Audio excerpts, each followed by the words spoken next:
খালেদা জিয়ার শারীরিক অবস্থার উন্নতি, হাঁটতে পারছেন কারো সাহায্য ছাড়াই। জনগণের পাশে থাকতে দলীয় নেতাকর্মীদের নির্দেশ। সরকারি দপ্তরের লাল ফিতায় বন্দী পোশাক শ্রমিকের রেশন, দাবি উদ্যোক্তাদের। মালিকপক্ষ সঠিক তালিকা না দেয়ায় বাধাগ্রস্ত হচ্ছে কাজ, বলছে টিসিবি।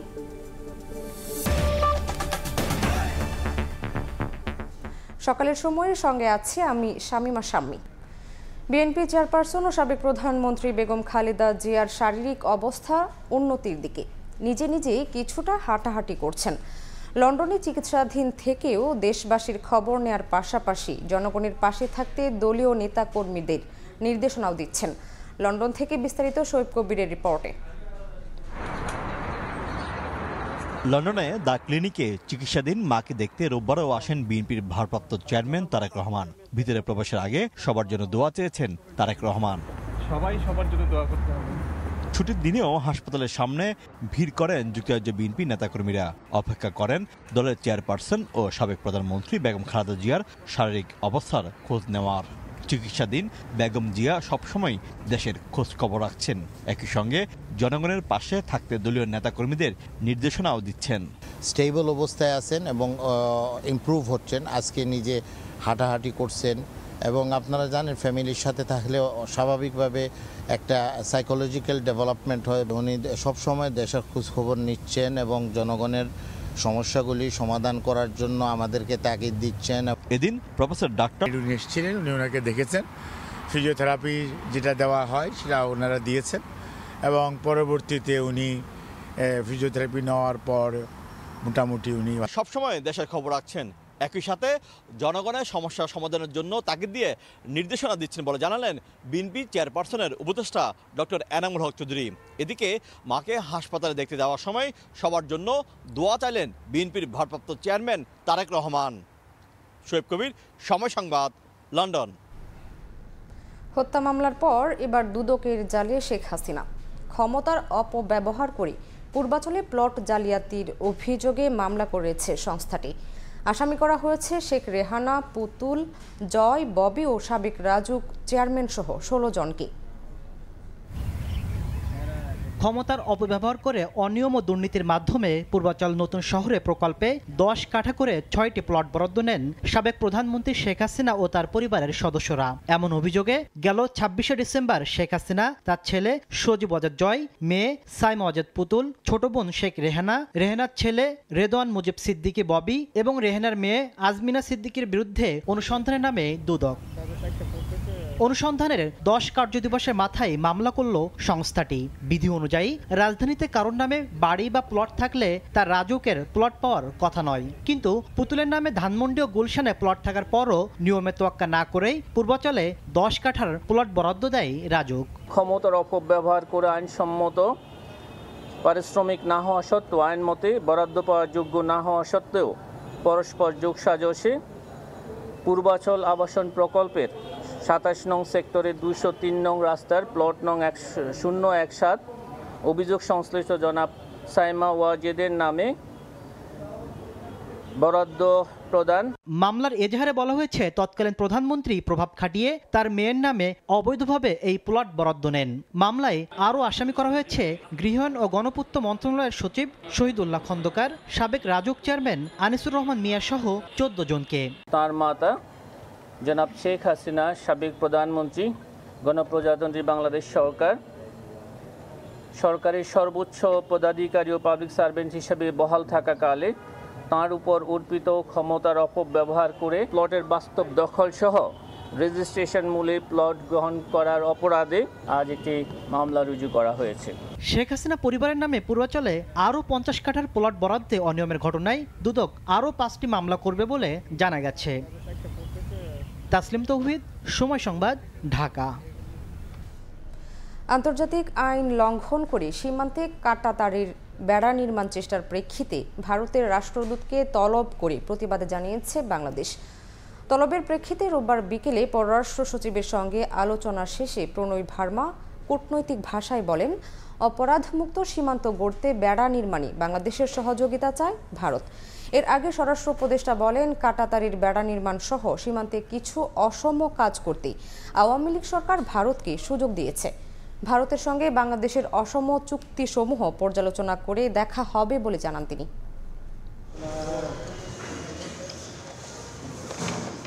40 দিনের ব্যবধানে আবারও ভারতের রাষ্ট্রদূতকে তলব করে প্রতিবাদ জানালো বাংলাদেশ। এবারে আন্তর্জাতিক আইন অমান্য করে সীমান্তে কাঁটাতারের বেড়া নির্মাণের চেষ্টার প্রতিবাদ জানাতে ভারতের রাষ্ট্রদূতকে তলব করে পররাষ্ট্র মন্ত্রণালয়। রোববার বেলা ৩টায় পররাষ্ট্র মন্ত্রণালয়ে হাজির হন ভারতের রাষ্ট্রদূত প্রণয় ভার্মা।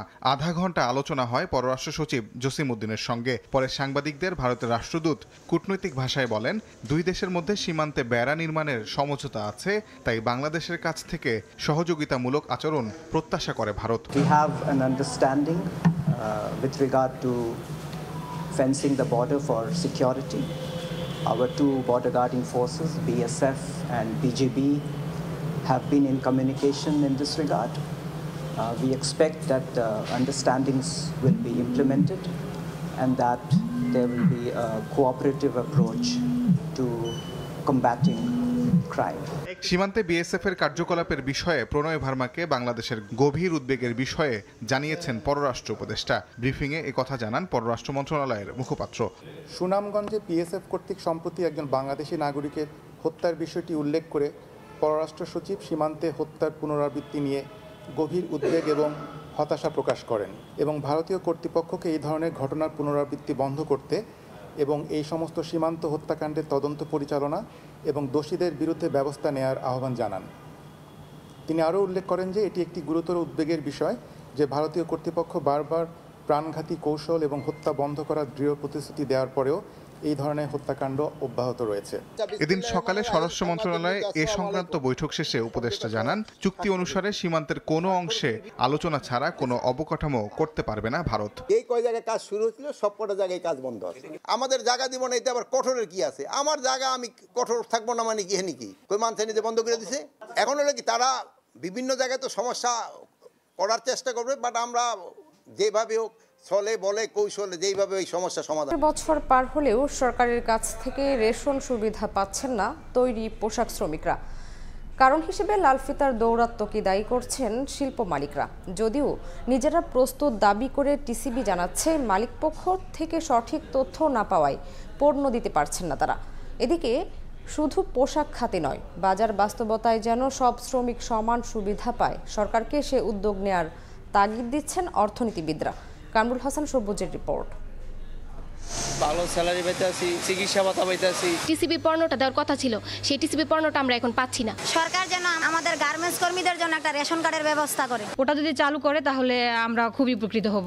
আমরা চাই আমাদের কাজের পরিবেশটা যেন শান্তশিষ্ট থাকে। অথচ 2023 সালের নভেম্বরে তৈরি পোশাক খাতের শ্রমিকদের ন্যূনতম বেতন যখন 12,500 টাকা করা হয়, তখনই আশ্বাস দেওয়া হয়েছিল রেশন সুবিধাও পাবেন তারা। এরপর নানা উদ্যোগ ভেস্তে যাওয়ার পর গত অক্টোবরে পোশাক শ্রমিকদের মধ্যে ভর্তুকি মূল্যে টিসিবির পণ্য বিক্রি শুরু করে বাণিজ্য ও শ্রম মন্ত্রণালয়, তবে তা চালু রাখেনি সরকার। 12,500 এরই মধ্যে উচ্চমূল্যের বাজারে শ্রমিকদের সুবিধা দিতে গত নভেম্বরে তাদের বেতন বৃদ্ধির হার 5% থেকে বাড়িয়ে করা হয় 9%, যা মেনেও নিয়েছেন উদ্যোক্তারা। তবে প্রশ্ন তুলেছেন, কেন রেশন পাচ্ছেন না পোশাক শ্রমিকরা? 18 দফার যে একটা চুক্তি হয়েছে, সেখানে একটা বড় একটা দাবি শ্রমিকদের ছিল রেশনিং চালু করা, এবং সরকার কিন্তু সেখানে রেশনিং চালুর একটা দফা আছে। আমাদেরকে চাপ দিয়ে সরকার কিন্তু ঠিকই বেতনটা বাড়িয়ে নিল। আমার 30 লক্ষ শ্রমিকের জন্য যে রেশন চালুর কথা, সেটা আজ পর্যন্ত চালু হচ্ছে না কেন? কেন এটাকে লাল ফিতা দৌড়াতে এমন কঠিন করে তারা শর্তগুলো দিচ্ছে যে একটার পর একটা কারণে আমি এটা চালু করতে পারতেছি না, আবার আমাদের বিভিন্ন দিকে ডাইভার্ট করতে হচ্ছে।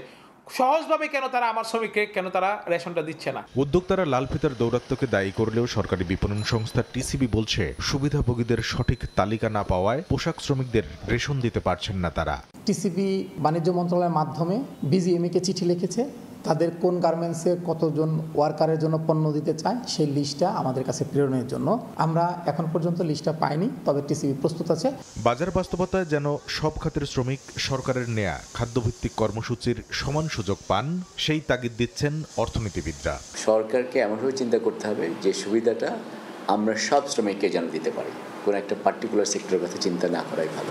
গেল আগস্ট সেপ্টেম্বরের শ্রমিক অসন্তোষ থামাতে যে 18 দফা স্বাক্ষর করেছে শ্রমিক মালিক ও সরকার পক্ষ, সেখানেও অগ্রাধিকার পেয়েছে শ্রমিকদের রেশন দেওয়ার বিষয়। 18 দফা দাবির বিষয়ে আমরা একমত পোষণ করেছি। কামরুল হাসান সবুজ, সময় সংবাদ, ঢাকা। চট্টগ্রাম কাস্টম হাউসের কাছে 142 কোটি টাকা বকেয়া পাওনা নিয়ে চরম বেকায়দায় পড়েছে বন্দর কর্তৃপক্ষ। নিলামে বিক্রিত পণ্যের হিস্সা বাবদ পাওনা টাকা চেয়ে অন্তত 59টি চিঠি দেওয়া হয়েছে। এমনকি বকেয়া পাওনা আদায় না হওয়ায় সরকারি অডিট আপত্তিও উঠেছে বন্দরের বিরুদ্ধে। সাক্ষাৎ ত্রিপুর ক্যামেরায় বিস্তারিত জানাচ্ছেন কমল দে। চট্টগ্রাম বন্দর দিয়ে আমদানি করা যে কোনো সাধারণ পণ্য 30 দিন এবং পচনশীল পণ্যের ক্ষেত্রে 7 দিনের মধ্যে ছাড় করার বিধান রয়েছে। নির্ধারিত সময়ের মধ্যে আমদানি পণ্য ছাড় না হলে নিলামে বিক্রির জন্য কাস্টমসের কাছে হস্তান্তর করে বন্দর কর্তৃপক্ষ। আর নিলামে বিক্রি হওয়া পণ্যে FCL কন্টেনারে 20% এবং LCL পণ্যে 15% হিস্সা পায় বন্দর। চট্টগ্রাম কাস্টম কমিশনারের কাছে বন্দরের পক্ষ থেকে দেওয়া 59 নম্বর চিঠিতে বিগত 2011 সালের নভেম্বর থেকে এই হিস্সা দেওয়া হচ্ছে না বলে অভিযোগ করা হয়েছে।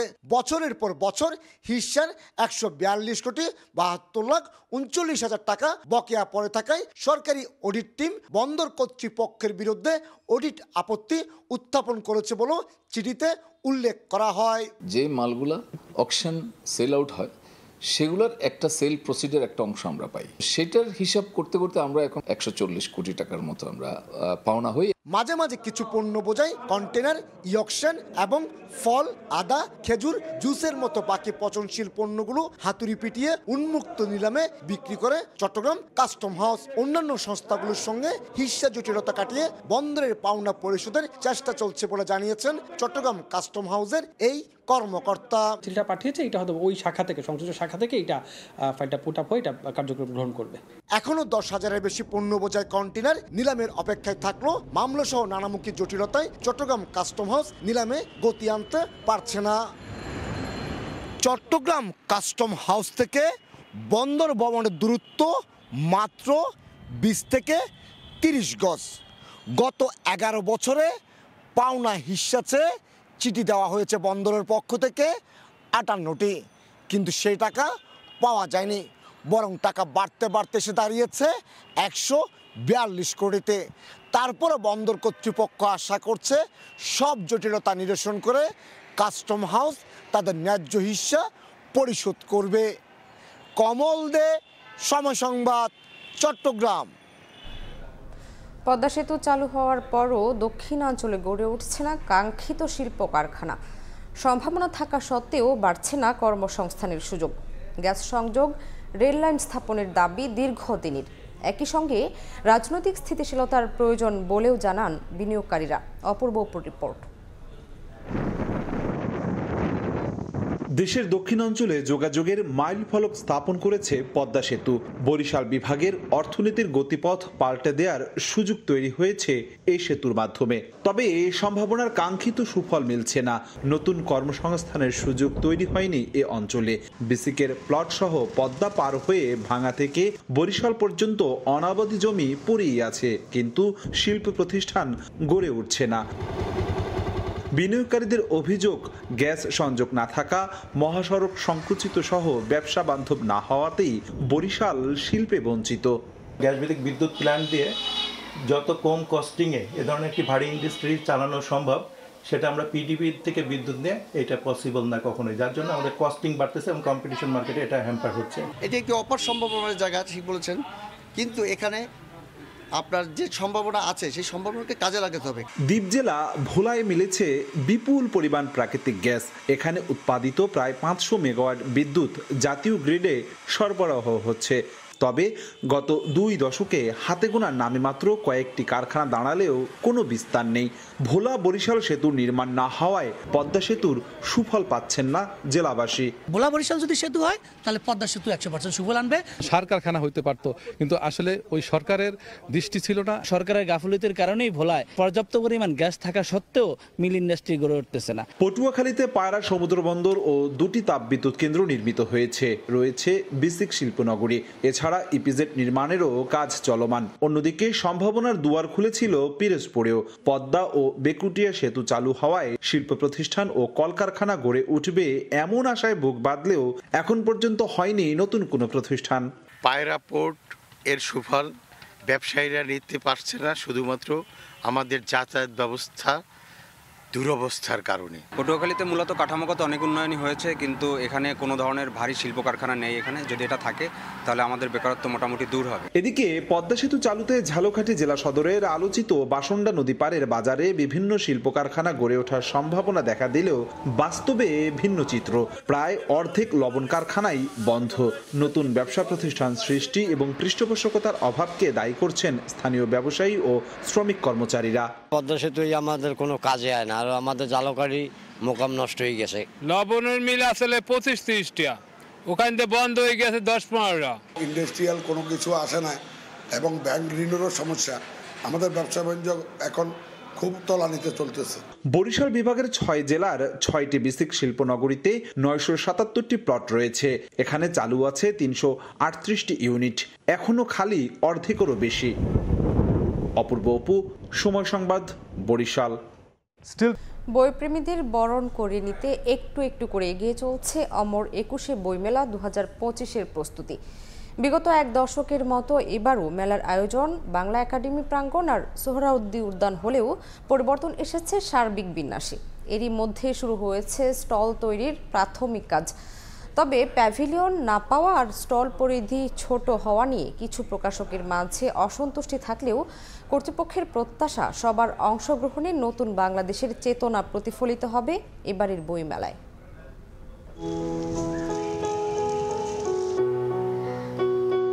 পাতাঝরা শীতের শেষ লগ্নে হাতছানি দিচ্ছে স্মৃতির ফাল্গুন। আর মাত্র কয়েক সপ্তাহের অপেক্ষা, তারপর এই বিস্তীর্ণ প্রাঙ্গণে শুরু হবে কালো অক্ষরে স্বপ্নবোনা লেখক পাঠকের সংসার। প্রাথমিকভাবে চলছে মাটি খোঁড়াখুড়ি আর মাপঝোঁকের কাজ। সারি সারি বাঁশের গাঁথুনিতে একটু একটু করে স্পষ্ট হয়ে উঠছে বইমেলার কাঠামো। এরপরই হাতুড়ি পেরেকের ছন্দে শুরু হবে স্টল নির্মাণের কাজ। যাদের হাতের স্পর্শে একটু একটু করে গড়ে উঠছে বইমেলা, মজুরির বিনিময়ে কাজ করলেও তাদেরও স্পর্শ করেছে প্রাণের মেলার আবেদন। বিভিন্ন জায়গায় কাজ করি, সে জায়গা থেকে এখানে মেলার কাজ করতেছি, খুব ভালো লাগে, আনন্দ পাচ্ছি। এখন আমাদের এই যে বাদাবাদির কাজ চলতেছে, বাঁশ গাড়ার কাজ চলতেছে। 4 ভাগের 1 ভাগ হয়েছে মনে, আরো তো পুরো মাঠ বাকি আছে। পুরনো ছক ভেঙে এবার বইমেলা হবে নতুন আঙ্গিকে। জুলাই অভ্যুত্থানের চেতনা ধারণ করে গড়ে উঠবে লেখক, পাঠক আর প্রকাশকের মেলবন্ধন। স্টল পরিধি আর প্যাভিলন নিয়ে প্রকাশকদের মাঝে অসন্তুষ্টি থাকলেও মেলা পরিচালনা কমিটির সদস্য সচিব বলছেন, অভ্যুত্থানের চেতনা মাথায় রেখে সকল সিদ্ধান্ত নিয়েছেন মেলা কমিটি। বইমেলা করার জন্য একটা কমিটি আছে এবং সেখানে 33 জন সদস্য, সবাই মিলে কিন্তু এই সিদ্ধান্তটি গ্রহণ করেছে। একটা নতুন পরিস্থিতিতে মানুষের চোখে মুখে যখন একটা নতুন বাংলাদেশের স্বপ্ন, তখন আমরা একটা ভালো বইমেলা করতে চাই, উৎকৃষ্ট বইমেলা করতে চাই, যে বইমেলাটা নতুন স্বপ্ন দেখাবে। এবং এই কারণে এবার বইমেলার প্রতিপাদ্য করা হয়েছে জুলাই গণঅভ্যুত্থান, নতুন বাংলাদেশ বিনির্মাণ। তবে সবার প্রত্যাশা, সব বিতর্ক পাশ কাটিয়ে বইমেলা হয়ে উঠবে পাঠকের প্রাণের স্পন্দন। ভাষার সংগ্রাম থেকে শুরু করে স্বাধীনতার সংগ্রাম বুকে ধারণ করে একটু একটু করে প্রস্তুত হচ্ছে বাঙালি চেতনার ধারক বইমেলা প্রাঙ্গণ। তবে যাদেরকে ঘিরে এত আয়োজন, এবার সেই পাঠকের প্রস্তুতির পালা। মামুনুর রশিদ পনেল, সময় সংবাদ, ঢাকা।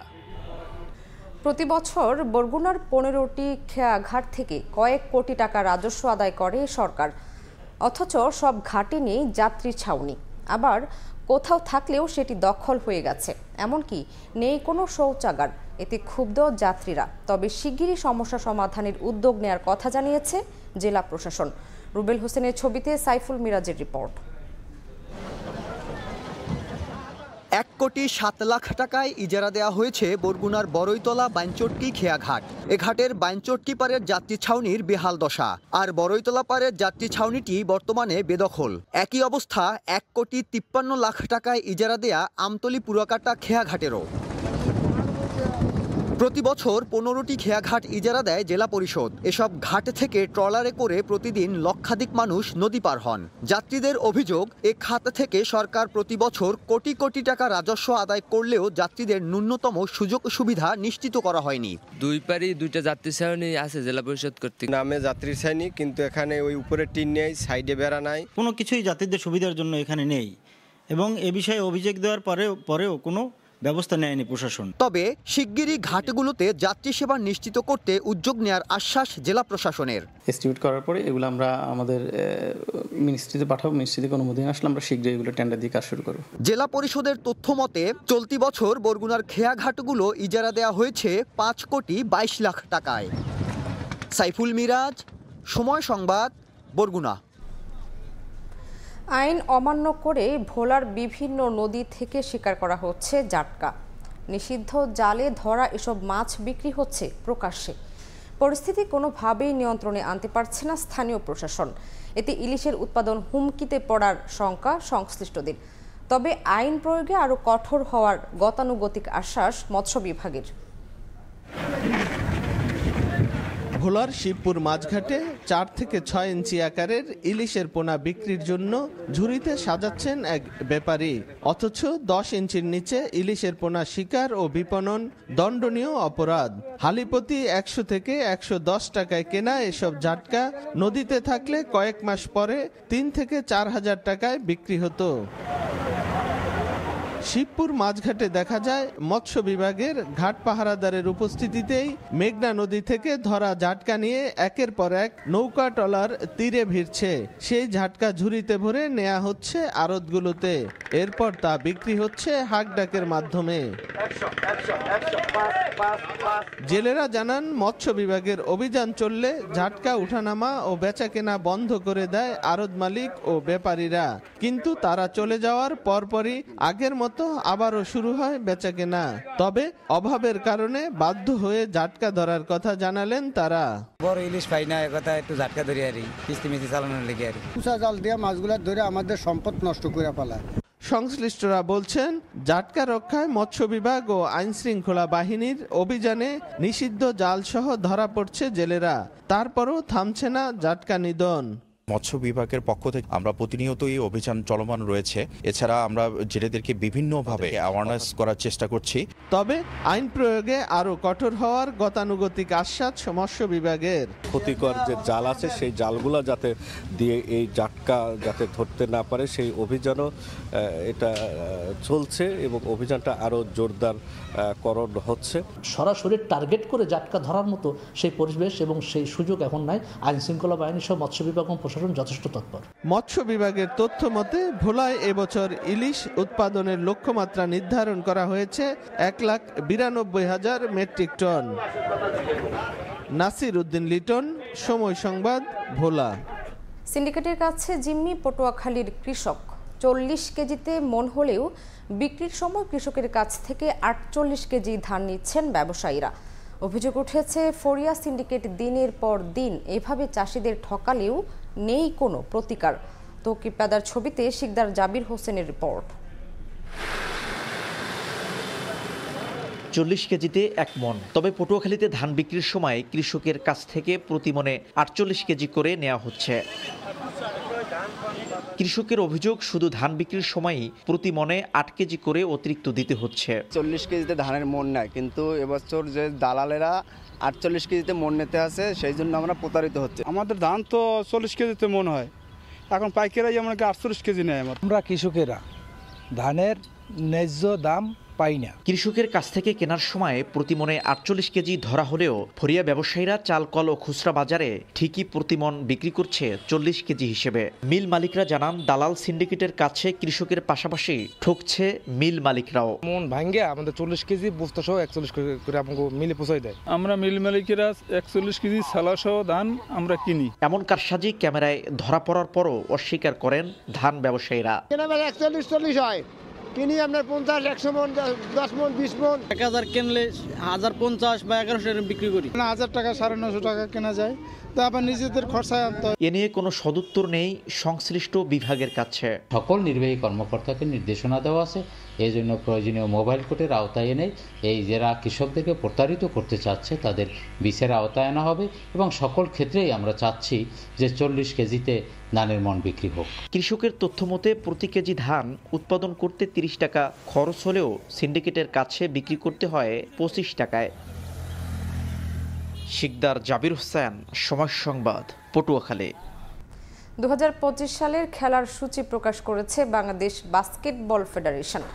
বাংলাদেশ অলিম্পিক ভবনের অডিটোরিয়ামে আয়োজন করা হয়। তাদের ক্রীড়া পঞ্জিকায় স্কুল, কলেজে ও বিশ্ববিদ্যালয়ের শিক্ষার্থীদের নিয়ে প্রতিযোগিতা আয়োজনের পাশাপাশি রেফারি, কোচদের প্রশিক্ষণের সূচি রেখেছে বাস্কেটবল ফেডারেশন।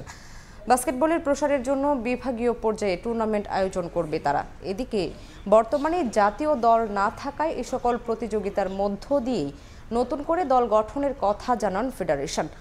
বাস্কেটের অ্যাডহক কমিটি পাওয়ার পর প্রথম সংবাদ সম্মেলনের আয়োজন করে ফেডারেশনটি।